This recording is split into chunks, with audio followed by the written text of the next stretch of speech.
Il-Prim Ministru Roberta Bela nawgura l-iskola primarja Achille Ferris tal-Imsida li saret b'investiment ta' 24 miljun euro. L-iskola l-imbniet mill-ġdid hija mamra b'40 klassi, librerija pubblika u sala li tesa sa 300 persuna. Bħalissa qed jattendu fiha mal-400 student. L-iskola hija mifruxa fuq medda ta' 10,000 metru kwadru ta' art, li tinkludi wkoll żoni ta' rekreazzjoni. Dan fil-waqt li taħt l-iskola nbena parkeġġ għal madwar 180 karozza fuq żewġ livelli. Fl-indirizz tiegħu il-Prim Ministru Roberta Bela fisser dan l-investiment bħala xempju ta' kwalità li qed isir mill-Gvern fis-settur edukattiv. Sellem lill-edukaturi u qal li huma mutur ewlieni fl-edukazzjoni ta' wliedna u nnota l-aqwa ftehim settorjali għall-edukaturi b'titjib fil-pagi u l-kundizzjonijiet tal-edukaturi.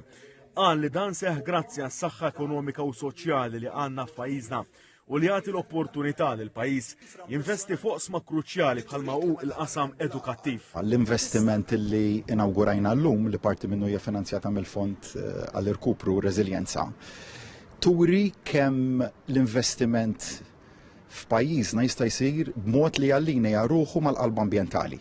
Jiġifieri l-għażliet għandu l-pajjiż huma tnejn. Jew is-settur tal-kostruzzjoni għalkemm din hija faċilità edukattiva hija wkoll parti mis-settur tal-kostruzzjoni jew nagħlqulu l-bieb u ngħidu ma rridux nafu biħiżjed jew inkella intellgħu għal-livelli ta' kwalità li nemmnu li għandhom ikollna llum biex naslu għat-targets klimatiċi li għandna.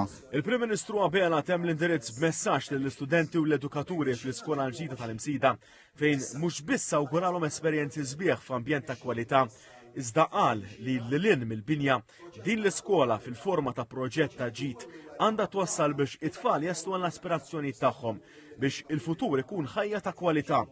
F'termini ta' miżuri favur l-ambjent, l-iskola ġdida mbniet permezz tal-adozzjoni ta' diversi azzjonijiet favur l-ambjent, fosthom insulazzjoni tal-ħitan u saqaf materjali li jżomm frisk fix-xhur sħan u sħun fix-xitwa u riċiklaġġ tal-ilma tax-xita li se jinġabar fi bjar apposta u jintuża għal tisqija kif ukoll għall-użu tal-faċilitajiet sanitarji.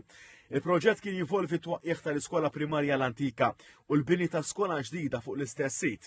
L-awtorità tal-ippjanar kienet iddeċidiet li parti mill-faċċata tal-iskola l-antika desin tal-perit Renato Laferla li sar f'nofs snin 50 jinżamm.